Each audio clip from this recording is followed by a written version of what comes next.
A NR6, que trata sobre equipamentos de proteção individual, separa os respiradores em 5 grupos, que é o assunto do nosso vídeo de hoje. Mais em breve nós faremos um vídeo sobre PPR e sobre o teste de vedação das máscaras.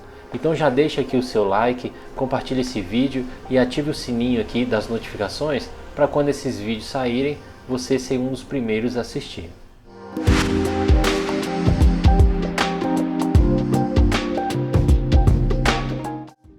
Então, de acordo com a NR6, nós temos o primeiro grupo de respiradores, que é o respirador purificador de ar não motorizado. E dentro desse grupo existem mais 5 categorias que nós veremos. A nossa primeira categoria é a PFF1, que é uma peça semifacial filtrante indicada para proteção contra poeiras e névoas. Ela é semifacial porque ela cobre somente o nariz e a boca, e ela é filtrante porque a peça em si funciona como filtro. Já a segunda categoria, a PFF2, é uma peça semifiltrante indicada para proteção contra poeiras e névoas, assim como a PFF1, acrescida de fungos.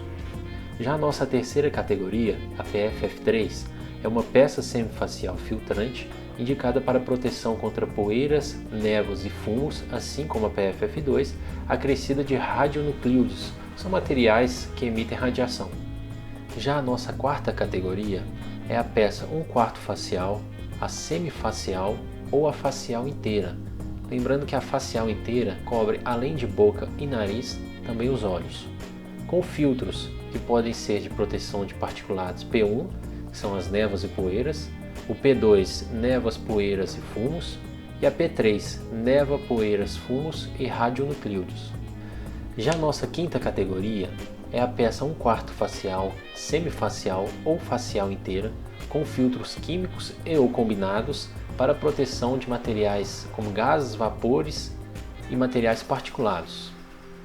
Dessa forma, nós então acabamos a nosso primeiro grupo de respiradores, que foram os respiradores purificadores de ar não motorizados. E agora, para o nosso segundo grupo, nós entraremos nos grupos de respiradores purificadores de ar motorizados. Então, como o próprio nome diz, esse grupo são os respiradores em que o ar é enviado de forma motorizada. Normalmente, o fluxo de ar é gerado através de uma ventoinha presa ao próprio funcionário, e esse ar então é enviado já filtrado através de uma traqueia para o respirador do funcionário. Lembrando que nesse caso, o ar coletado por essa ventoinha é o ar do próprio ambiente em que o funcionário está. Esse grupo são divididos em outros 2 subgrupos, mas todos eles protegem contra poeiras, fumos, névoas, material particulado, gases e vapores. Então esses 2 grupos são separados entre o primeiro, sem vedação facial, que é do tipo touca ou capuz, e o segundo com vedação facial, do tipo semifacial ou facial inteira. Lembrando que a facial é aquela que prende de fato a face do usuário. O capuz já é um capuz colocado, onde o ar circula aqui nesse ambiente do capuz. Dessa forma nós encerramos o grupo 2 e passamos então para o grupo 3. Então o grupo 3, conhecido como D3, são os respiradores de adução de ar, tipo linha de ar comprimido. E eles também são divididos em outros 5 subgrupos. Então o nosso primeiro subgrupo é aquele sem vedação facial, do tipo capuz ou até mesmo capacete, com fluxo contínuo, ou seja, o ar é mandado de forma ininterrupta ao capuz ou capacete do funcionário, indicado para proteção em atmosferas com concentrações de oxigênio maior do que 12,5%. O nosso segundo subgrupo já são aqueles sem vedação facial, assim como o anterior, também de fluxo contínuo, que pode ser do tipo capacete ou capuz, mas esses já são indicados para jateamento, atividade de jateamento, e também indicado para atmosferas com concentrações de oxigênio maior do que 12,5%. O nosso terceiro subgrupo já são aqueles com vedação facial, que são a peça semifacial, que cobre boca e nariz, ou a facial inteira, que além de cobrir boca e nariz, também os olhos, indicados para atmosferas com concentrações de oxigênio maior do que 12,5%. O nosso quarto subgrupo são os respiradores de demanda com pressão positiva, O de demanda, porque o ar que entra é de acordo com a respiração do funcionário.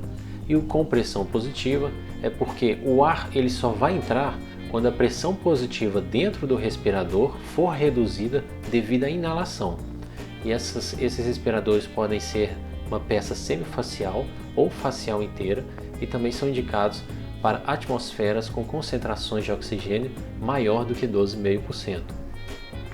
O nosso quinto subgrupo são os respiradores de demanda com pressão positiva, a peça facial inteira, que elas são combinadas com o cilindro auxiliar e também são indicadas para atmosferas com concentrações de oxigênio abaixo do que 12,5%.